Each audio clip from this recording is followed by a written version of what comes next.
Hey Stanton, I wanted to go ahead and cover section 3.5, and you might have to watch it as a video. I wasn't sure if we'd be able to get it covered with what we need to cover in stats.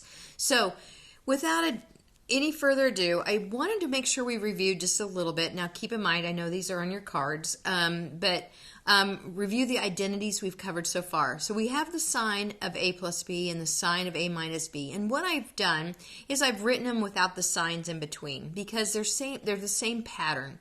It goes to sine of a, cosine of b, sine of b, cosine of a on both of them.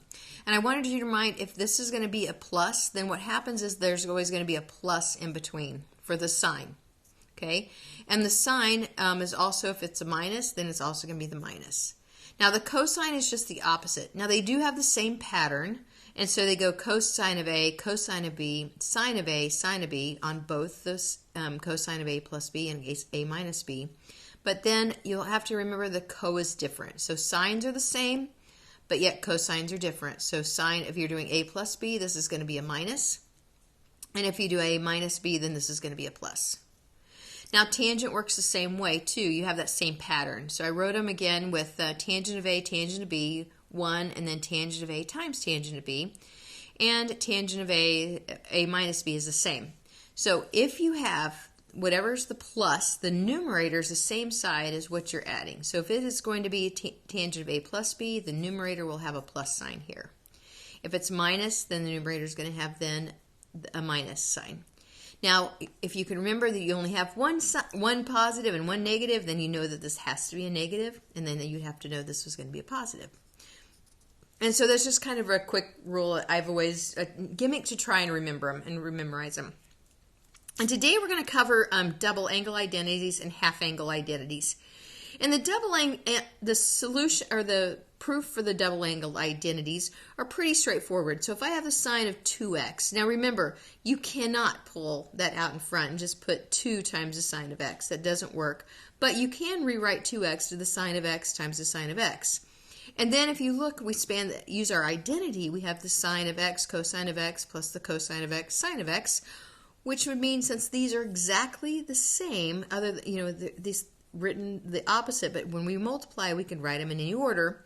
That means we have 2 times the sine of x, cosine of x. Cosine of x of 2x works the same way. So we're going to start off by replacing all of the, when we had it earlier, a and b, we're going to replace them both with x. So we have the cosine of x, sine of x, sine of x, when that means that we can square these. So I have the cosine squared of x and the sine squared of x. So you might want to highlight, we can use that one.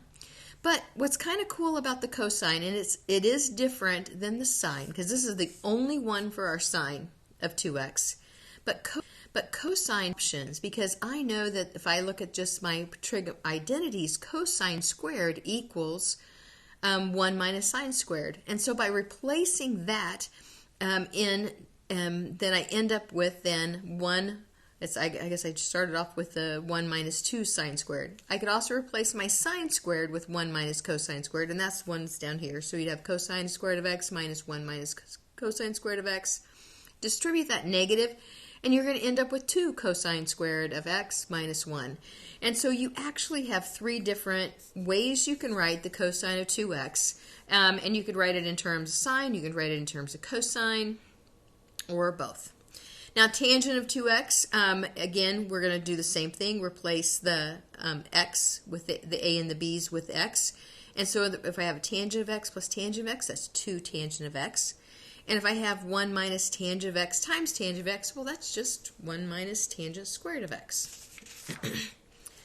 So to solve some of these problems, we're going to go ahead, and if we can find the exact value of 120, but they ask us to use the double angle identities.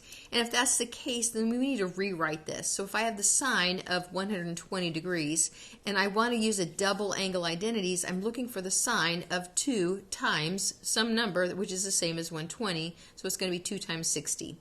And so that means my x value has to be 60. So when I put it into my sine of 2x identity, I'll have 2 times the sine of 60 times the cosine of 60. And then I always still like to draw my triangle. Okay, I'm in the first quadrant, and so again, the sign is going to be then the opposite, so it's the square root of 3 over 2. So I'm going to replace then the sign of 60. I'll have 2 times the square root of 3 over 2. And then I have the cosine of 60, which is then going to be the small leg, so it's going to be then 1/2. And then I need to just simplify. Well, 2 goes into the 2 here, and I'm left with the square root of 3 over 2. Okay, and if you remember, if I look at cosine of 120, or the sine of 120, I was in quadrant 2, and that is the same value. Now let's look at the cosine. So if I have the cosine of 120, then I'm going to have the cosine of 2 times 60. And I'm going to use my other identity. I'm squaring it this time. So I'm going to go ahead and go cosine squared of 60. And then I'm going to go minus then the sine squared of 60. Then I'm going to simplify. Well, cosine squared, remember we talked about earlier, the cosine of 60 is that 1/2, 1 over the square root of 2. So 1/2, but I'm going to square it. Then I'm going to subtract the sine of 60. Remember, the sine of 60 is the square root of 3 over 2, and I'm also going to square it. So in this case, I'm going to just simplify my equations. So I have 1 over 4 minus then the square root of 3 times square root of 3 is 3 over 4. And that's going to be negative 2 over 4, which is a negative 1/2, which is exactly what we would have hoped we would have gotten because we knew that what the cosine of 120 is.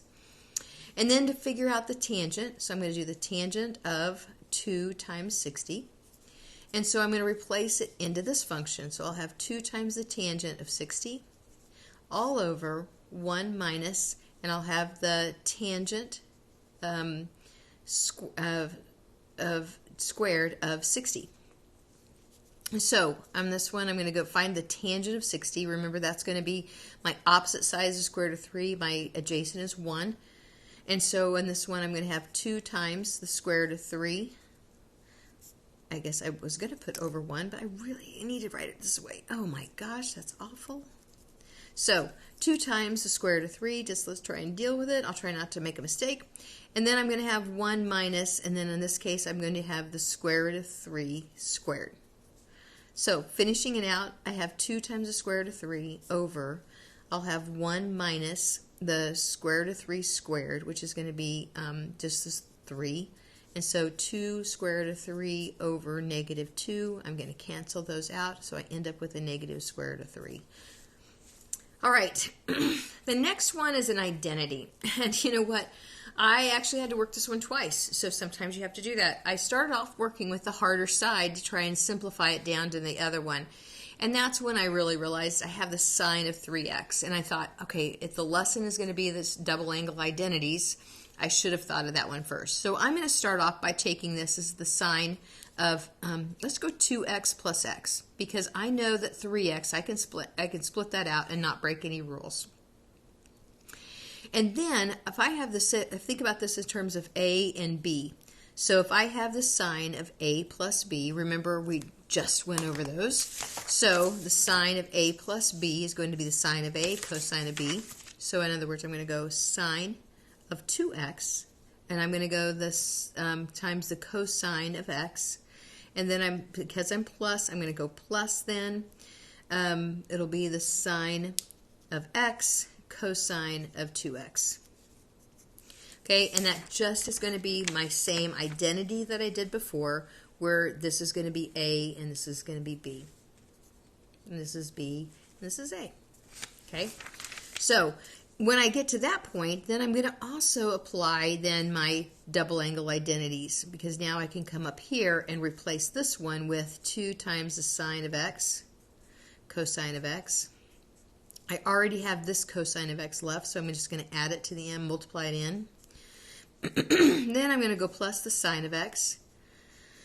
And I'm going to change the cosine of 2x. Now remember, I have so many different choices. So, and when I looked at this, I mean, again, you can kind of go any way, but I'm going to go ahead and pick this one, which is going to be the 1. I'm going to put in parentheses 1 minus 2 sine squared of x. Now I'm going to go ahead and kind of simplify this. So I have 2 times the sine of x, and I have the cosine squared of x. And then I have plus, and I'm going to distribute this. Oh, you know what I'm not going to do? Look at this. When I start to do this, I'm going to get then cosine to the third. And I want, no, let's go ahead and go 2 sine to the third. I've done this problem before. What did I do? No. Okay, here it is. Don't use this one. I'm going to erase one more time. Sorry about that, Stanton. Holy camole. Okay. New erasers are needed. This one. I'm going to go ahead and change this one to my first identity, cosine squared of, and then I'm going to go minus sine squared of. And the reason I have a cosine in my term, because all of these have to line up, and I know that my final answer is going to have a cosine squared in it. So I'm going to distribute this so that I end up going the sine of x, cosine squared of x, and then I'm going to minus then sine to the third power of x. Now, when I do that, I can go ahead and notice that I have these two terms that are exactly the same. So I have sine of x, cosine squared of x, and sine of x, or just 1 sine of x, cosine squared of x. That means I end up with 3 sine of x, cosine squared of x, minus sine to the third of x. Now I can go ahead and factor out, because they both have a common as sine of x. So I have sine of x times 3 sine of x, 3 cosine of squared of x, minus sine squared of x. And that is exactly what I had on the left-hand side. Wow, I was on the struggle bus just a little bit, but I hope it makes sense what I did. The next part of this is going to be our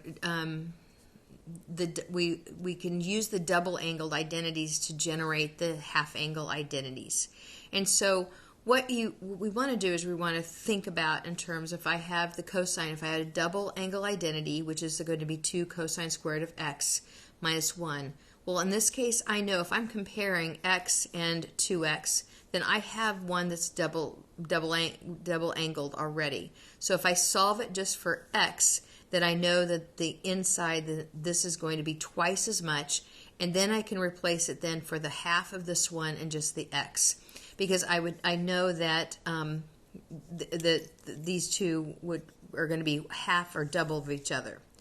And so I know that x equals 2x is also the same thing as, with the same value as 1/2 times x is equal to x. And so by solving for that, then you end up with a half angle identity with the square root of 1 plus x, cosine of x all over 2. So when we start with this one, let's go ahead. They want us to use the half angle identity. So you need to think in terms of what x could be. And so in this case, if I have pi over 8, that's half of 45. And so you can write it as the cosine of 45 over 2. Because I know I can switch this to degrees. I could also continue with, I could just go ahead and say 1/2 times pi over 4, still using that 45 degrees is going to be my value for x. So either way you look at it, this is going to equal then plus or minus the square root of 1 plus the cosine of 45. Let's go ahead and use degrees now, divided by 2. Now the cosine of 45, if you remember when we did our triangle, I'm going to make a 45 degree angle, and my cosine was the square root of 2 over 2. So I have this plus or minus the square root of 1 plus the square root of 2 over 2 all over 2, which is the same thing as 2 over 1. And I'm going to combine my two fractions here. So I'm going to come down here. So I'm going to go plus or minus the square root of, I'm going to put the 2 terms in the top all under 2, that means this 1 has to be multiplied by 2. So I'm going to go 2 plus the square root of 2 over 2 all over 2. And that could be over 1 again. So now I'm going to take my numerator, which is this part, times the reciprocal of my denominator, which is 1 over 2. So once I simplify that, I have the square root of, plus or minus the square root of 2 plus the square root of 2 all over 4. Well, the next step, I'm going to leave the top as the square root of 2 plus the 2 plus the square root of 2. I'm getting tongue-tied with all those 2's, but the square root of 4 is 2, so that would be my final answer. Wow, that was arduous. Okay, so the next one is using the sign of 1/2, and again, they do the same thing when they, if we're looking for the sign of 1/2 x. We're going to use the fact that we have the cosine of 2x is going to equal 1 minus 2 sine squared of x, and then we'll solve. And again, this is going to be your half angle identity. And so if I'm looking for the sine of 75 degrees, I'm going to rewrite it as the sine of 75 is the same as 150 over 2, and all I have to do is multiply 75 times 2 to get that. Then I'm going to go plus or minus the square root of 1 minus the cosine of 150 all over 2, and the cosine of 150. So again, if I go ahead and mark this out, I'm going to come over into my second quadrant. I'm going to have the 30-degree angle right here. And so the cosine, remember, is the adjacent over the hypotenuse, and so that's where you're going to get then 1 minus the square root of 3 over 2. We have it all over 2, and all underneath this radical. So now I'm going to do the same thing I did before. Combine these two terms so I have it under one fraction. So I'll have 2 minus the square root of 3 all over 2, all over 2. Now I'm going to think about it as 2 over 1 because this is all underneath my radical. And then I'm going to take my numerator times the reciprocal of my denominator. So I'm going to take it times 1 over 2. So I have one radical, square root of 2 minus the square root of 3 all over 2 times 2, which is 4. And that means I have plus or minus the square root of 2 minus the square root of 3 all over the square root of 4, which is then 2. The tangent is also proven here. We can use the tangent by knowing that we have, you can rewrite the tangent of x over 2 as equal to the sine of x over 2 over the cosine of x over 2. And notice these are the same identities we just did. So with that, I'm going to practice utilizing that tangent of 1/2 x. Okay, so we're going to find the tangent of negative 15. So what I want to start off by doing is I'm going to go ahead and I'm going to say the tangent of negative 15 would be the same as the tangent. Remember, I'm going to take 2 times 15 and get 30, so it's the same as 30 over 2.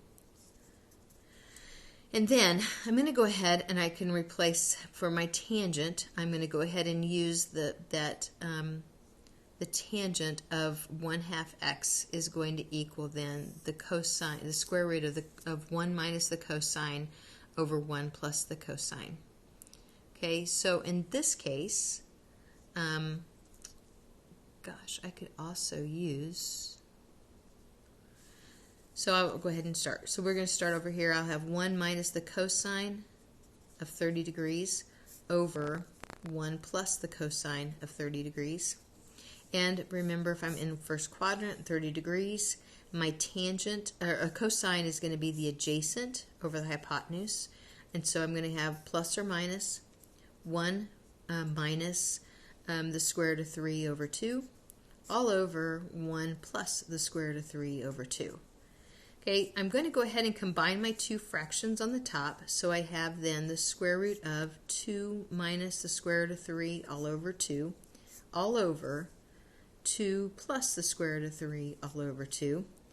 And I'm going to take my numerator times the reciprocal of my denominator. So I'm going to go 2 over 2 plus the square root of 3. Now, in this case, my 2's will cancel. So I'm now down to plus or minus the square root of 2 minus the square root of 3 all over 2 plus the square root of 3. The next one is to prove that this equation is going to be an identity. So in order for me to prove that, I am going to rewrite those as the identities that we have above. And so if you remember that the tangent could also equal then 1 over the, I could use then any of these here too. So I'm going to go ahead and use the tangent and then of x over 2, I'm going to go ahead and use the sine of x over 1 plus the cosine of x. Then I'm going to know if I'm going to do the cotangent, that's the same as 1 over the tangent, so that means that those will flip. So 1 plus the cosine of x over the sine of x is going to equal 2 secant of x, cosecant of x. And I'm going to continue leaving this one alone. I'm just going to try and manipulate this one until I get the right answer. So on the bottom, I'm going to go ahead and combine my two fractions. So I'm going to have a sine of x times 1 plus the cosine of x. And that means that I'm going to have to multiply this term times sine. So I'm going to end up with the sine squared of x. But then I'm going to have to multiply 1 plus cosine of x times 1 plus cosine of x. And so right here, I'm going to go ahead and take it over on the side. Just 1 plus cosine of x times 1 plus cosine of x. Now, again, don't be careful. You're going to have to do the FOIL. So that we'll have 1 plus the cosine of x plus inside here I'm going to have another cosine of x. But then I have the last term, which will be plus cosine squared of x. So I want you to remember that we'd have 2 of these. So it's 1 plus 2 cosine of x plus cosine squared of x. And so I have the sine squared of x. Then I'm going to end up with plus 1 plus 2 cosine of x plus I have cosine squared of x. Now I know that sine squared plus cosine squared is an identity. And so when if I would move those together, I would have sine squared plus cosine squared. That's going to be replaced with 1. So I'm going to have 1 plus 2 cosine of x all over the sine of x times 1 plus cosine of x. I'm going to go ahead and continue out, even though I try and keep it lined up all on the one side, but you're going to see that I'm going to have 2 plus 2 cosine of x all over, again, the sine of x times 1 plus cosine of x. And then I'm going to factor out a 2. So I'm going to go 2 times 1 plus cosine of x all over the sine of x times 1 plus cosine of x. And that's where I can cancel. So then I'm left with then just 2 over the sine of x, which is the same as 2 cosecant of x. And that's what I started with on my left. So now my left-hand side looks like my right-hand side, proving that I do have indeed an identity.